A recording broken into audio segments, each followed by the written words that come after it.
ქალბატონი თქვენ შეეხეთ საგარეო საქმეთა მინისტრი იყო დღეს საგამოძიებო კომისიაში. მან ასევე ისაუბრა იმაზე, იმ პოლიტიკოსების სახელი და გვარები დაასახელა, ვინც უშლიდა ჩვენი ქვეყნის თქვათ გაწევრიანებას, ვიზა ლიბერალიზაციას, ასე შემდეგ და ასე შემდეგ.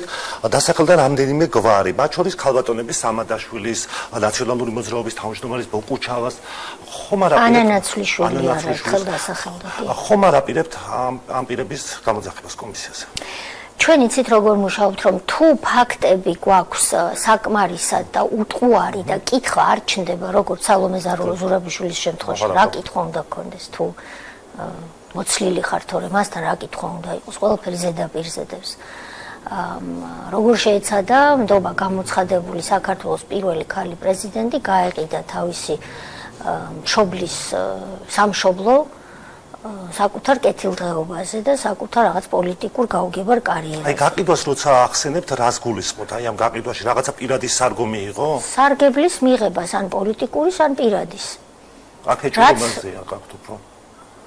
ალბათ ორივეზე, ან ერთ-ერთ მათგანზე, ყველაფერი შეიძლება ერთად იყოს ერთდროულად. აქ ფაქტები არსებობს, ვინ როდის ვის რაში შეუწყო ხელი და ასე შემდეგ. ამიტომ აქ კითხვები არ არის. ასევე არის ამ ქალბატონების შემთხვევაშიც, ასევე არის გიორგი კანდელაკის შემთხვევაშიც, რომელთან დაკავშირებითაც თავიდან ჩვენ გქონდა მიდგომა, რომ მობრძანებულიყო და ეთქვა იმ რეზოლუციას, როდესაც ნაციონალურმა მოძრაობამ სტრასბურგში საპარლამენტო ასამბლეაზე ქართულ ჯარს დააბრალა ომის დაწყება და ომის დანაშაული, ეს ნაციონალურმა მოძრაობამ გააკეთა და ხმამიც ამ რეზოლუციას, რატომ მოხდა ეს?